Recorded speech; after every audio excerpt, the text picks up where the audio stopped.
We continue now at the top of Daf Kuf from Meseches Bava Kamma. This is Bava Kamma, Daf 101b. The Gemara says, Rava had the following contradiction.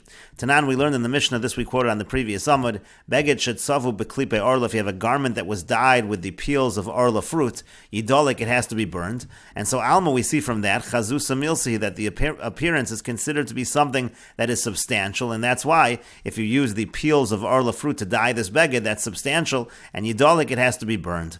And so the Gemara says, Uramini, we have the following contradiction. The Mishnah says, Revius dam shenivla babayis, if you have a quarter lug of blood that gets absorbed into the floor of the house, habayis tameh, the whole house is tameh. V'amri la habayis tar, and some say that the house is tar, it's pure. V'lo pligi, and the Gemara says that's not a machlokis. Habi kalim dehava meikar. In one case, we're talking about kalim that were there from before, meaning from before it was absorbed, and habi kalim de'asu levasof. And in the other case, we're talking by kalim that came after it was already absorbed. And Rashi explains, Revius dam mitame ba'oel, the halach is that a quarter lug of blood is mitame ba'oel. Everything underneath of the ohel where that Revius dam is going to be tameh. T'chsiv, as it's written, I'll call nafshos meis lo yavu. It uses the word nafshos when it talks about tumas meis. V'dam hu hanefesh, and the dam, the blood, is considered the soul, and therefore the dam is going to be mitame. V'kimlu l'rabbanan de'revius dam chai. And the Rabbanan understand that a quarter lug of blood is what someone needs in order to live, therefore that's considered nefesh, that's considered what is mitame ba'ohel. And so the Mishnah said again, Nivla bekarka habayis tameh, if it gets absorbed in the earth of the house, so the house is going to be tameh, kalim shebebayis, meaning the vessels in the house are tameh, the bayis lo makabel tumah. Rashi points out a house is not tameh, the karka, because that's land, we're talking about all the kalim within the house are going to be tameh, but then there's another version, those that say that the house, all the kalim are tar, and so the Gemara made a distinction and said, Bekalim dehava bebayis kodem shenivla. Rashi explains, when you're talking about vessels that were there in the house before the blood was absorbed, meaning shahaisa be'ain, that the blood was right there, it wasn't yet absorbed, it's considered right in front of us. V'heil habayis alan, you have here an oel, v'ala kalim, so there's the oel over the kalim in itmu, so then we're going to say it's tameh. But levasov la'achar shenivla, but if it happened that the kalim came in after it was already absorbed, so absorbed it doesn't count to create that tumah, and that's not going to be a problem for those kalim. And in any case, the Mishnah continues, Nivla biksus. Now, what if the blood gets absorbed in a garment? Rowan, so then we have to see. If when you launder the garment, a quarter lug of blood can come out of the garment, so then we say tmeya, then we say it's tameh. But if not, then we say tahora, we say that it's tar. And so that indicates that it's only if the blood comes out of the garment that we say there's tumah. But the fact that it's in the garment, that there's an appearance there in the garment, that doesn't seem to make any difference. That sounds like chazusa is not something that is substantial. Appearance is not considered to be substantial. And Rashi explains, if you can launder that garment, and a quarter lug of blood can come out of the garment, meaning it originally absorbed more than a quarter lug, and then you bring that ksus, that garment, into the house, it's tameh. The point is that if you put an exact amount of water there, and then that water, you squeeze it out of the garment, you're going to have more than that amount of water, because the water has also taken out blood, and if you can measure that and find that it's a revius or more, so then you have a revius of blood that came out. But if not, it's tar. Habayis, meaning the house is tar. Shlohehil al revius, because there is no oil on a revius of blood. Shekvar chaser b'hibolo b'chsus, because it got totally absorbed into the garment. You have less than a revius. Avalaksus tameh. Rashi does know that the garment itself is tameh. Shetchilas negia b'revius mitzumsam nitma, because the moment it touches that revius, it's going to be tameh. In any case, the point over here is v'katani mihas. What does it say here? It says v'imlav tar. It says that if you don't squeeze out, if you can't squeeze out a revius of blood, it's tar. Afagav de chazusa de revius iko, even though you have the appearance of a revius of blood in this garment. Shadam shenishar bebeget she'efshar lesochto nira lana bebeget, because that blood that's in the garment that you can squeeze it out, that still is, you can still see it in the beged. There's an appearance, but apparently that doesn't count. It's only the blood that you can squeeze out that counts. Alma chazusa lav milsi. So you see that appearance is not considered to be substantial. And the Gemara answers, Amar Rav Kahana. Rav Kahana says, Mikule revios shanu kan. What's taught in this Mishnah is one of the leniencies of revius dam that is actually metame, meaning bedam tavusa derabbanan. This Mishnah is not talking about regular dam that is metame from tumas meis. This is talking about what's called dam tavusa. It's only midrabbanan, and that's why we're more lenient in this situation, even though there's an appearance of blood and that usually is substantial. By dam tavusa, we're actually going to be lenient. Rashi explains what that means. Mikule revios shel dam kal. We're talking here about blood blood that's a lenient kind of blood. Dam tavusa she'enu metame bo'ol. This is talking about dam tavusa, which is not metame bo'ol on a doraisa level, elami d'rabbanan. It's only metame bo'ol on a d'rabbanan level. We can be more lenient. What is dam tavusa? Rashi explains dam tavusa harug. Let's say you kill someone. Sheyatzim mimenu revias dam b'chayav uvamoso. Then what happens is he bleeds. Now some of that blood comes out while he's alive, and some of that blood comes out after he dies. And the halach is it's really only the blood. We don't know which blood it is. Safek kula b'chayav, safek kula b'moso. There's a safek, maybe all that blood really came out while he was alive. That would not be dam of a mace, and that would not be tumas mace. It's only if it comes out when he died. So that's what dam tavus. It's really a safek. We don't know whether that dam is metame ba'ol or not. But perak tinokus, if you have such a situation, that's called dam tavus. It's only midrabbanan, and that's why we're more lenient.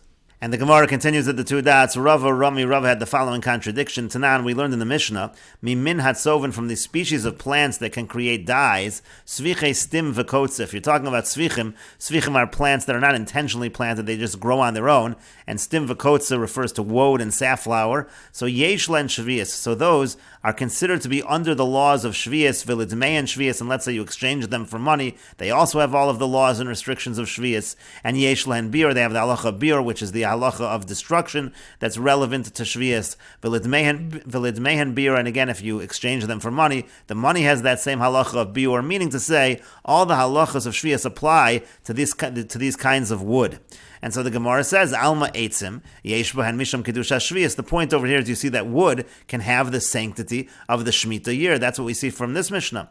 And so Rava now says we have a contradiction. Uramini, we have the following contradiction.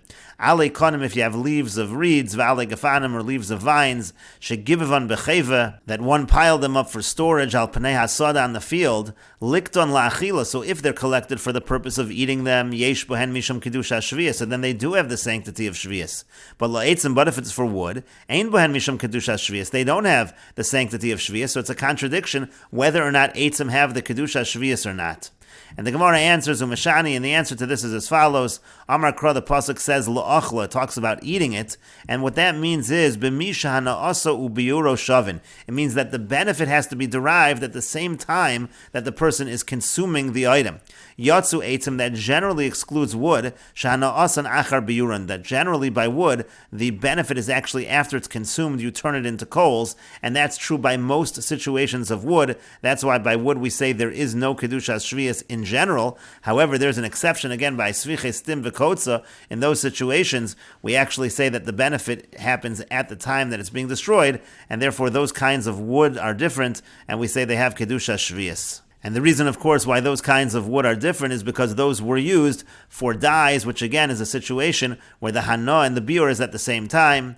And Rashi explains, Sviche stis stim v'kotza, stim karuga balaz karkom, and kotza guda balaz. Again, as we said, it's talking about woad and safflower. L'hachi nakat sviche de v'shvias leka el svichim. The reason we talk about sviche over here is because on Shemitah year, you're not actually going to intentionally plant. This is all things that ended up growing on their own.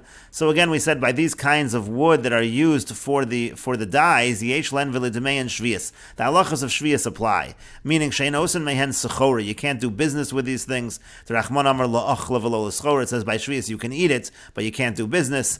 And similarly, you also can't die with them. Dahainu schor, that's considered under the category of business. And now you could, it would be permitted to burn them before the time of the biur, because that's already similar to eating it. And yesh lehen biur, there also is the halacha of biur, which is the halacha of destruction that applies to Shemitah. What that means is kishemagia zman habir, that when the time of destruction arrives, chayiv levara, and then you actually do need to destroy it. As it's written, the rule is as follows. We learn from the pasuk which says kala lachaya min hasada, that if whatever item we're talking about is no longer available to the wild animals in the field, so then kala levehemtecha shebebeisecha. So then you also have to say that it's not available to the animals in your house. That point over here is that we're talking just about wood, and we seem to be saying that these halachos of shvius apply to wood. And the contradiction contradiction is from the Brisa. Again, the Brisa says that if it's collected, these various kinds of leaves of reeds and leaves of vines, if they're collected for the purpose of wood, they don't have the kedusha shvius. Becheva means lasos mehen machbo otzer limos achor. Becheva means again that you are piling them up for storage purposes. You're putting them into the storehouse for the winter. Ein bohen misham kedusha shvius. They don't have the kedusha shvius if it's for wood. V'yehen mehen afla achar zman habir. What that means is you can derive benefit even after the time that normally you're supposed to destroy the produce of shvius.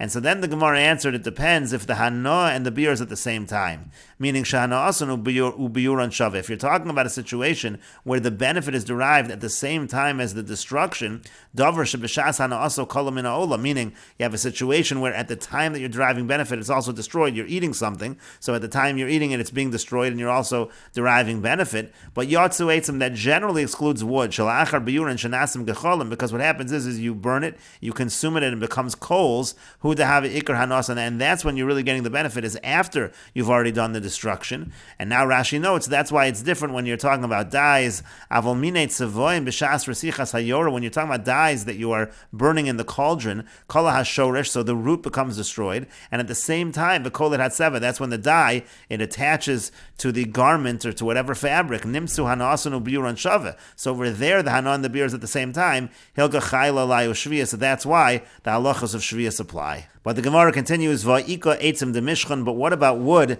that provides heat? This literally translates as oily wood. So there, the hana'asan uviyuran shavin. So there we say that the benefit is being derived at the exact time that it's being consumed. Rashi explains, Va'ika eitzim de mishchan shemeirin kenera avuka, like we're talking about something like a torch, lenosan biyada, which you're carrying in your hand. V'hana'asan uviyuran shavin. In that situation, the benefit is being derived at the time it's being consumed. So teichel alayu shviyah. So there we should say that shviyah should apply. And so the Gemara says to that, Amar Rava says, and we will continue with this discussion in the next video, on Daf Kuf Beis Amar Aleph.